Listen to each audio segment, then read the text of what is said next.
नमस्कार, आप देख रहे हैं हॉर्नबिल टीवी। छत्तीसगढ़ की खबरों के हिंदी बुलेटिन हमर छत्तीसगढ़ में आपका स्वागत है। छत्तीसगढ़ की इस्पात नगरी भिलाई में सोशल मीडिया पर डाली गई एक आपत्तिजनक रील को लेकर क्षेत्र में तनाव का माहौल बन गया है। मामले में पुलिस ने त्वरित कार्रवाई करते हुए 21 वर्षीय युवती अनामिका उपाध्याय को गिरफ्तार कर लिया है। आरोपी वैशाली नगर भिलाई की निवासी बताई जा रही है। जानकारी के अनुसार युवती ने इंस्टाग्राम पर एक रील पोस्ट की थी जिसमें संविधान निर्माता डॉक्टर भीमराव अंबेडकर और दलित समाज के खिलाफ कथित तौर पर अभद्र और आपत्तिजनक टिप्पणियां की गई थीं। वीडियो सोशल मीडिया पर तेजी से वायरल होते ही अंबेडकरवादी, उनके अनुयायी, बौद्ध समाज और मूल निवासी संघ के सैकड़ों लोग भिलाई नगर थाने पहुंच गए। इस दौरान लोगों ने थाने के भीतर और बाहर जमकर नारेबाजी की और आरोपी के खिलाफ कड़ी से कड़ी कार्रवाई करने की मांग की। स्थिति को देखते हुए पुलिस बल तैनात किया गया और लोगों को शांत करवाया गया। भिलाई नगर सीएसपी सत्यप्रकाश तिवारी ने बताया कि शिकायत मिलते ही पुलिस ने तत्काल संज्ञान लेते हुए आरोपी को बीएनएस की धारा 299 सहित अन्य प्रासंगिक धाराओं के तहत गिरफ्तार कर लिया है। फिलहाल मामले में आगे की जांच और वैधानिक कार्रवाई जारी है। पहले इस वीडियो को देखिए। संविधान एक दलित ने लिखा, इसलिए हाय हाय मची हुई है। अगर वही संविधान किसी और जाति वाला लिखता तो अब तक वो विष्णु भगवान का अवतार घोषित कर दिया गया होता। हद हो गई, मतलब हद हो गई है अनपढ़गिरी की। उसकी भी हद आपने क्रॉस कर दी है। संविधान एक दलित ने लिखा इसीलिए फलाना हो गया ठिकाना हो गया। अरे संविधान 299 लोगों ने मिलकर लिखा था और बाबा साहेब की उसमें अध्यक्षता थी। तुम्हारे बाबा साहब ने वहां कलम नहीं चलाया था और जिसने कलम चलाया था वो स्वर्ण समाज के थे। तो हम लोग संविधान को गलत नहीं मान रहे हैं, लेकिन जो ये रिजर्वेशन है ना उसको गलत बोल रहे हैं। फिर रिजर्वेशन जो है वो गरीबी के आधार पर देना चाहिए, ना कि जाति के। और रह गई बात दलित दलित दलित, तो तुम हो दलित दल, इसलिए तुमको दलित और चमार और फलाना ठिकाना जो भी तुमको एक से एक जो तुम्हारे लिए अपशब्द यूज किए जाते हैं, you deserve it. Yes. Bhilai Nagar थाने का घेराव किया गया है। वैशाली नगर निवासी अनामिका उपाध्याय नाम की एक 20 वर्षीय युवती के द्वारा सोशल मीडिया में बाबा साहब अम्बेडकर के संबंध में एक टिप्पणी की गई है। उस टिप्पणी के संदर्भ में धारा 299 बीएनएस के तहत भिलाई नगर थाने में एक अपराध कायम किया गया है और अनामिका उपाध्याय की उस प्रकरण में गिरफ्तारी की जा करके और प्रकरण में वैधानिक कार्रवाई की जा रही है। क्या था सर इसमें, क्या था? टिप्पणी की गई, उसके संबंध में कुछ आपत्तिजनक टिप्पणी की गई है, उसके संदर्भ में एफआईआर किया गया। इनका कहना है कि सामान्य धाराओं में कार्रवाई हो रही है, कड़ी से कड़ी और कार्रवाई बीएनएस के तहत जो धाराएं हैं, कायदे नियम कायदे में जो भी धाराएं हैं, जो कठोर धाराएं हैं जिसके तहत प्रकरण बनता है 299 बीएनएस, साथ ही उनके द्वारा अभद्र भाषाओं का और गाली गलौज का प्रयोग किया गया है, उसके संबंध में भी धाराएं लगाई गई हैं। जो सुसंगत धाराएं हैं उन सभी धाराओं के तहत उसमें कार्रवाई, कठोरतम कार्रवाई पुलिस के द्वारा की जाए। मांग ये था कि हमारे भिलाई शहर में एक लड़की है अनामिका उपाध्याय करके, जिसने हमारे बाबा साहब विश्व रत्न भीमराव अम्बेडकर जी के ऊपर अभद्र टिप्पणी की है। तो उसके लिए हम यहाँ पे आए हुए थे और हमने यहाँ पे ज्ञापन दिया है, क्योंकि इससे उसकी भाषण से उसके सोशल मीडिया जिस तरह से इंस्टाग्राम में चलाई है, उस तरह से काफ़ी हमारे समाज तो छोड़िए पूरे राष्ट्र का ये अपमान है। क्योंकि हम इसको भारतीय अपना जो समाज है, भारतीय संविधान के जो जनक है डॉक्टर भीमराव अम्बेडकर जी, उसके बारे में अभद्र टिप्पणी करना ये जातिवादी मानसिकता की निशानी है। और वो लड़की जिस तरह से है वो अपने आप को अपर कास्ट बोलती है। तो मैं इस मीडिया के माध्यम से बोलना चाहता हूँ, क्या इतना अपर कास्ट है तो आपके दिमाग में यही भरा हुआ है क्या? आपके और भी समाज में ऐसे लोग हैं क्या? वही हमारे बाबा साहब ने हिंदू कोड बिल लाया। हिंदू कोड बिल क्यों लाया? और ये किसी विशेष समुदाय के लिए नहीं लाया, पूरे भारत देश के महिलाओं के लिए लाया। अगर ये बिल नहीं लाते तो आज जो लड़की जो इस तरह से सोशल मीडिया में इस तरह से बातें कर रही है, अगर वो हिंदू कोड बिल नहीं आता तो क्या होता? आज वो घर में ना बाल विवाह होता और घर में अपने बच्चे का पोटी साफ करते रहती। लेकिन आज बाबा साहब की बदौलत के द्वारा ही आज वो इंस्टाग्राम में ठुमके लगा रही है। इतना संविधान में बाबा साहब ने अधिकार दे के रखा है लड़कियों को कि भाई आप सोशल मीडिया में आप जो भी कर रहे हो, आज जो भी करना आप कर रहे हो, अब अभिव्यक्ति की आज़ादी है। इसका मतलब ये नहीं है कि आपको हमारे महापुरुष जो हमारे संविधान निर्माता है, जो हमारे भारत का गौरव है, विश्व का गौरव है, आप इसके बारे में इस तरह से बातें करेंगे। इसलिए हमने इनके विरोध में हमने ज्ञापन दिया है पुलिस प्रशासन को, और उसने उस पर कार्रवाई भी किया है और उसे तुरंत गिरफ्तार भी कर लिया गया है। और हम चाहते हैं कि आगे उसके ऊपर भी बड़ी कार्रवाई हो, और जो भी एक्ट जो लगता है राष्ट्रहित देशद्रोह जैसे उसके ऊपर मुकदमा किया जाए। बिलासपुर में शिक्षा के अधिकारियों ने आरटीई को लेकर बड़ा विवाद सामने आया है। इस साल आरटीई के तहत सीटों में भारी कटौती से राजनीतिक माहौल गरमाया हुआ है। पहले जहां निजी स्कूलों में नर्सरी से कक्षा पहली तक प्रवेश मिलता था, वहीं अब नियम बदलकर केवल कक्षा पहली में ही एडमिशन अनिवार्य कर दिया गया है। आंकड़ों के अनुसार पिछले साल 44,000 से अधिक सीटें थीं, जो इस बार घटकर मात्र 19,466 रह गई हैं, यानी करीब 24,000 सीटों की कमी आई है।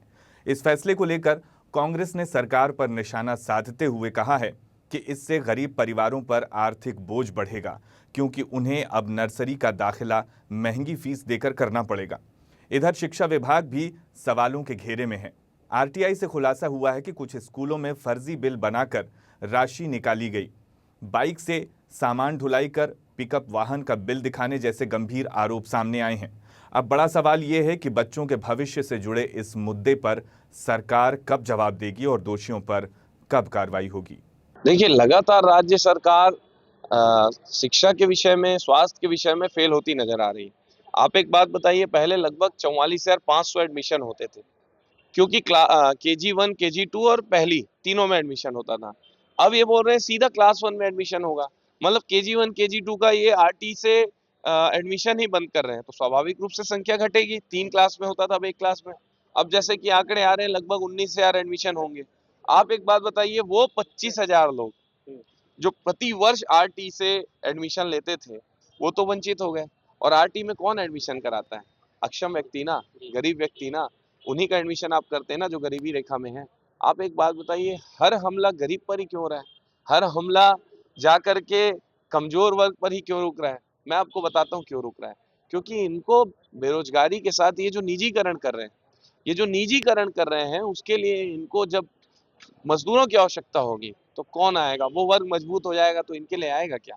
तो इसलिए सारा जो वार है, सारी जो मार है, वो गरीब और मजदूर वर्ग को ही ये भारतीय जनता पार्टी की सरकार झेलने पे मजबूर कर रही है। ये गलत है, हम इसका विरोध करते हैं। जी, मीडिया के माध्यम से प्रकाश में आया है कि लगातार जो है, एक तरफ जहां प्रदेश में प्राइवेट विद्यालय माफियाओं का प्रकोप बढ़ रहा है, उसी प्रकार जो है सरकारी संस्थान पर भी जिस पैसे का उपयोग छात्रों को अच्छी शिक्षा, गुणवत्ता वाली शिक्षा और उनको जो सुख सुविधा उपलब्ध करानी थी, उसका लगातार जो है दोहन हो रहा है। वहाँ जो प्राचार्य होता है, जो संकुल प्रभारी होता है, वो BO और DO के संरक्षण में लगातार भ्रष्टाचार कर रहा है, और जिसमें फर्जी बिल लगा कर जो है लाखों करोड़ों का जो है घोटाला उनके द्वारा किया जा रहा है। इसके बाद भी उसमें लीपापोती होती रहती है, क्योंकि विभाग द्वारा गड़बड़ी की जाती है और विभाग के लोग उसमें जांच करते हैं, तो उसका परिणाम किसी प्रकार का आ नहीं पाता है। और अगर परिणाम आता भी है तो लीपापोती रहता है, किसी पे आज तक कोई कार्रवाई हुई नहीं है। देखा जा रहा है कि माल ढुलाई जो है बाइक से करते हैं, नंबर भी डाले रहते हैं, लेकिन बताते हैं कि जो बिल लगा रहता है उसमें ये पता चलता है कि हम लोगों ने पिकअप से ढुलाई किया है, लेकिन जब उस नंबर की पड़ताल की जाती है तो सामने आता है कि वो बाइक का नंबर है। वो नंबर जो है किसी पिकअप का नंबर तो है ही नहीं। उसके अलावा फर्जी बिल का जो खेल चल रहा है कि जिस दुकान का बिल उन लोगों ने लगाया है, ऐसा कोई दुकान ही नहीं है। तो ये हमारे शिक्षा व्यवस्था के लिए बड़ा दुर्भाग्य है कि एक तरफ पैसा बचाने के नाम पर राज्य सरकार जो है गरीब बच्चों को ITI के जो अधिकार है प्राइमरी शिक्षा से वंचित कर रही है, वहीं धड़ल्ले से जो अधिकारी है, जो शैक्षणिक संस्थान में जो शिक्षक है और जो वहाँ के संकुल प्रभारी है, उन लोगों के द्वारा दोहन किया जा रहा है छात्रों के अधिकारों का, और उन पर कोई कार्रवाई नहीं होती है और गरीबों के अधिकार को लेकिन छीना जा रहा है। जी, अब जो है पानी सर से ऊपर जा चुका है। अब जो है इन माफियाओं को, प्राइवेट माफियाओं को एक्सपोज करने के साथ साथ जो सरकारी माफिया है उन लोगों को भी एक्सपोज करने का समय आ चुका है, और हम अब अगली कड़ी में जो है इन जो सरकारी माफिया है उन लोगों को सीधा एक्सपोज करने का काम करेंगे। हम आगे DO कार्यालय का घेराव करेंगे और उसके बाद फिर चरणबद्ध तरीके से न्यायालय का शरण में भी हम जाएंगे और ये जो पूरा प्रकरण है उसको एक्सपोज करने का काम करेंगे। छत्तीसगढ़ गृह निर्माण मंडल में सोशल मीडिया पर वायरल हुए एक वीडियो के बाद प्रशासन ने कड़ा रुख अपनाते हुए 2 अधिकारियों के खिलाफ कार्रवाई कर दी है। दोनों कर्मचारियों को निलंबित नहीं किया गया है, बल्कि उन्हें उनके मूल पद पर रायपुर मुख्यालय में संलग्न कर दिया गया है। दरअसल 17 अप्रैल 2026 को एक वीडियो सोशल मीडिया पर अपलोड किया गया था, जिसमें मंडल के कार्यों में देरी और अनियमितता के आरोप लगाए गए थे। मामले को गंभीरता से लेते हुए 18 अप्रैल को जांच शुरू की गई। जांच के दौरान बिलासपुर क्षेत्र के एक आवास प्रकरण में गंभीर खामियां सामने आईं। दस्तावेजों से स्पष्ट हुआ है कि आवश्यक कार्रवाई समय पर नहीं की गई और फाइल को लंबित रखा गया। नोटिस जारी होने के बावजूद संबंधित पक्ष को समय पर सूचना नहीं दी गई, जिससे मामला अनावश्यक रूप से अटका रहा। प्राथमिक जांच में ये भी सामने आया कि फाइल को जानबूझकर दबाकर रखा गया और नियमानुसार कार्रवाई नहीं की गई।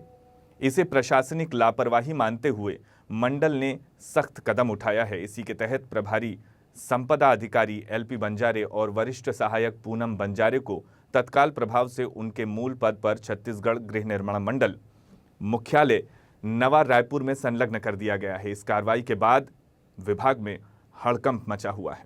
मंडल प्रशासन ने यह स्पष्ट किया है कि कार्य में लापरवाही और शिकायतों को नजरअंदाज करने वालों के खिलाफ आगे भी इसी तरह की सख्त कार्रवाई होती रहेगी।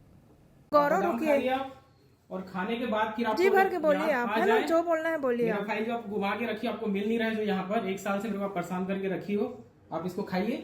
जब आप खा लेंगे आपको याद आ जाएगा। इससे याददाश्त तेज होता है बादाम से।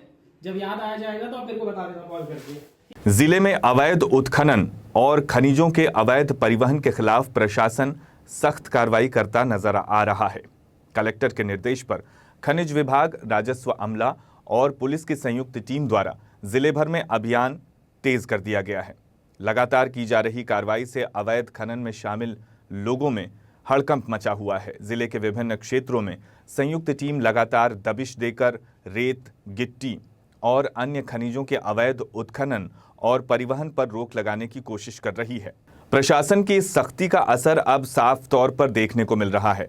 अधिकारियों के अनुसार विभागों के बेहतर समन्वय से अभियान को और प्रभावी बनाया जा रहा है, ताकि अवैध गतिविधियों पर पूरी तरह से अंकुश लगाया जा सके। अब तक इस अभियान के तहत 70 से अधिक वाहनों को जब्त किया जा चुका है, जो प्रशासन की गंभीरता को दर्शाता है।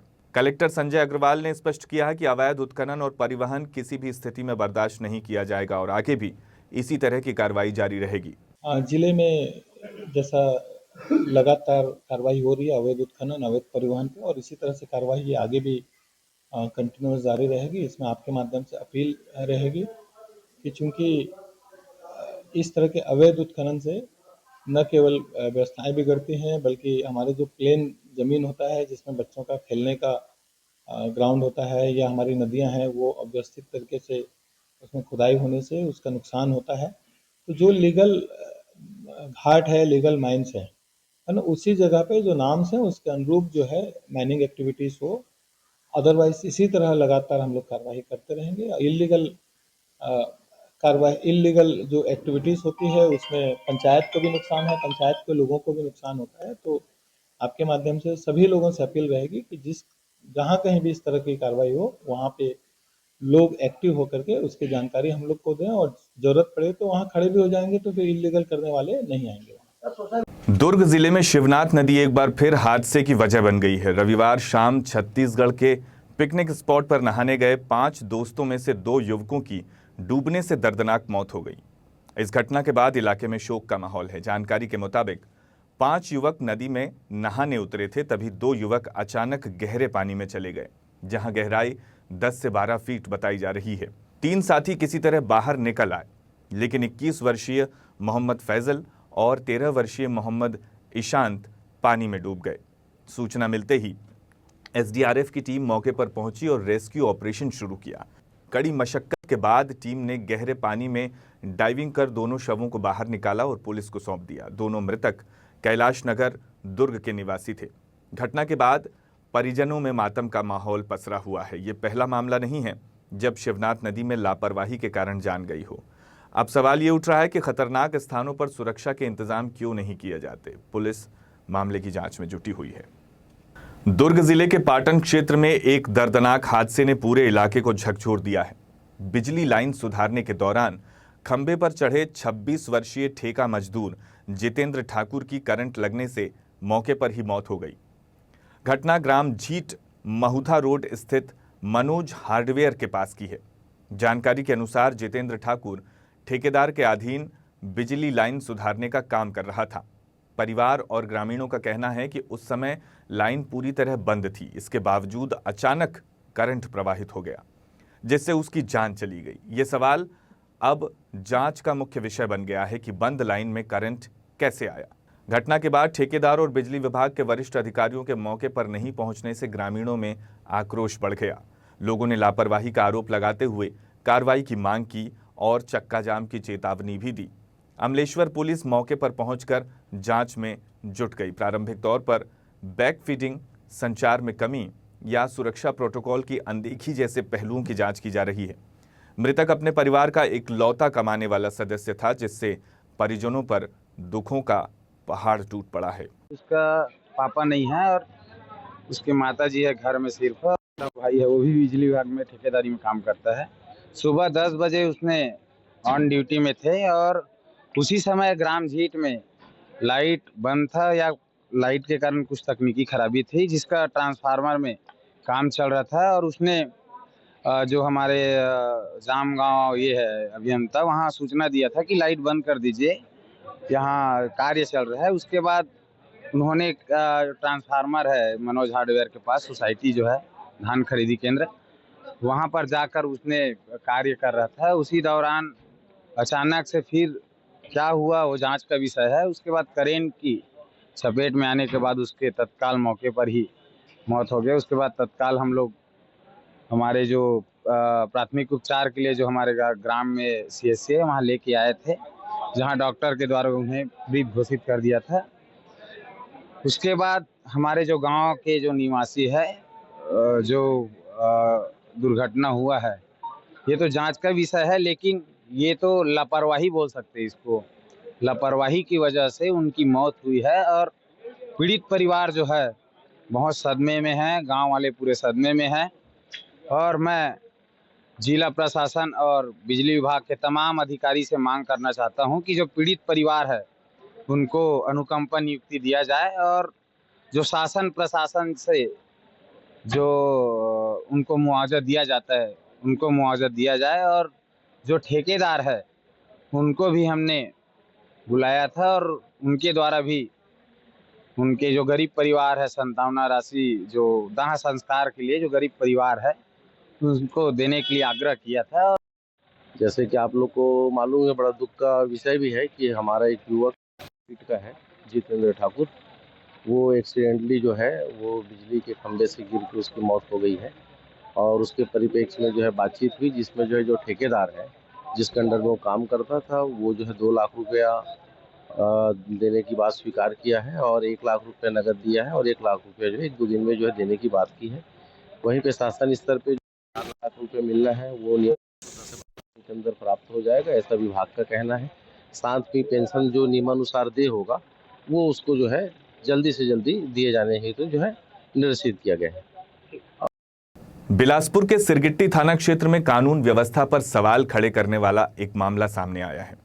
घर में घुसकर चाकू से जानलेवा हमला करने के आरोप के बावजूद आरोपी अब भी खुलेआम घूम रहा है, जबकि पीड़ित परिवार न्याय के लिए दर दर भटक रहा है। जानकारी के अनुसार गणेश नगर निवासी संदीप साहू पर थोक व्यापारी संजू बत्रा ने उसके घर में घुसकर कई बार चाकू से हमला किया, जिससे वो गंभीर रूप से घायल हो गया। बताया जा रहा है कि संदीप रेलवे स्टेशन क्षेत्र में दुकानदारों को आलू प्याज की सप्लाई करता है, जिससे नाराज होकर व्यापारिक प्रतिस्पर्धा के चलते आरोपी ने इस वारदात को अंजाम दिया। पीड़ित पक्ष का आरोप है कि घटना के 20 दिन बीत जाने के बाद भी पुलिस ने कोई ठोस कार्रवाई नहीं की है, जबकि नामजद रिपोर्ट दर्ज कराई जा चुकी है। आरोपी के खुलेआम घूमने से परिवार दहशत में है। न्याय की गुहार लगाते हुए पीड़ित परिवार ने SSP से मुलाकात कर कार्रवाई में देरी और सिरगिट्टी पुलिस की भूमिका पर सवाल उठाए हैं। अब इस मामले में पुलिस की कार्यप्रणाली पर गंभीर सवाल खड़े हो रहे हैं। मेरे से 1 तारीख को मिलने के लिए आया था संजू बत्रा, वो आलू प्याज का व्यापारी हो, बातचीत करने का आया था, मेरे को देखने नाम से आया था। 2 घंटे का मैं देखा, 2 घंटा बाद मेरे पास ना गले में चाकू मारा, मेरे पेट पे चाकू मारा और पीठ में मारा, तो घुटना में मारा चाकू और नीचे पटक दिया था मेरे को चाकू मार के, मुंह को दबा दिया था।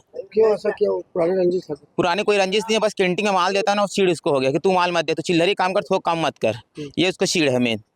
शिकायत को थाना में शिकायत किया, सिरडी थाना में 1 तारीख का हादसा था। आज 20 तारीख का कुछ कार्रवाई की, कुछ हुई नहीं इसमें। तो यहाँ एसपी थाना वही बोले डॉक्टर की वजह से चाहिए बोलते, बस आप क्या चाहते हैं? कार्रवाई चाहिए मेरे को सर जी। 20 दिन हो गया कार्रवाई में, बहुत अर्जेंट कार्रवाई करना। अब मैं अभी घूम रहा हूँ, बाहर निकलूंगा फिर मेरे जान से मार दे, मैं क्या कर लूंगा बताओ?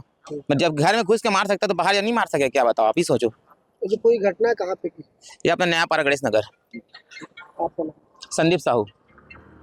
बिलासपुर का सबसे बड़ा थोक बाजार व्यापार विहार इन दिनों नकली सामान के कारोबार को लेकर सवालों के घेरे में है। रोजमर्रा के इस्तेमाल में होने वाले डुप्लीकेट प्रोडक्ट खुलेआम बेचे जा रहे हैं, जिससे उपभोक्ताओं की सेहत और जेब दोनों पर खतरा मंडरा रहा है। कार्रवाई के दावों के बावजूद ये अवैध कारोबार थमता नजर नहीं आ रहा। जानकारी के मुताबिक व्यापार विहार में नकली उत्पादों की सप्लाई का बड़ा नेटवर्क सक्रिय है। कई दुकानों तक डुप्लीकेट सामान पहुंचाकर उन्हें असली ब्रांड के नाम से ग्राहकों को बेचा जा रहा है। हाल ही में जांच टीमों ने कई दुकानों से सैंपल भी लिए हैं, जिससे फर्जीवाड़े की आशंका और बढ़ गई है। इससे पहले भी इसी इलाके से नकली सिगरेट का बड़ा जखीरा मिल चुका है, लेकिन इसके बावजूद कारोबार जारी है। अब ये मामला केवल कॉस्मेटिक तक सीमित नहीं रहा, बल्कि खाने पीने और घरेलू उपयोग की वस्तुओं तक जा पहुंचा है। सूत्रों के अनुसार कुछ दुकानें विभाग के राडार पर हैं और जल्द बड़ी कार्रवाई हो सकती है। फिलहाल सवाल यही है कि इस नेटवर्क पर कब और कैसे लगाम लगेगी। इसमें सिगरेट के बारे में पुख्ता प्रमाण मिले थे, तो इसमें कार्रवाई की गई है और इसी तरह से जो भी नकली सामान होंगे जिसमें एविडेंस के साथ अगर इसमें चीज़ें आएंगी तो उसमें भी निश्चित तौर पे कार्रवाई होगी। तो बताइए कि लोगों को दिक्कतों का सामना करना पड़ता है। नहीं, वही मैं बोल रहा हूँ, अगर उसके अगेंस्ट में कोई पुख्ता जानकारी के साथ, साक्ष्य के साथ अगर संबंधित थाने में देंगे तो इसमें निश्चित तौर पे कार्रवाई होगी। इसमें कठोर कानून बने हुए हैं। आज के बुलेटिन में बस इतना ही। मुझे दीजिए इजाजत। देखते रहिए हॉर्नबिल टीवी।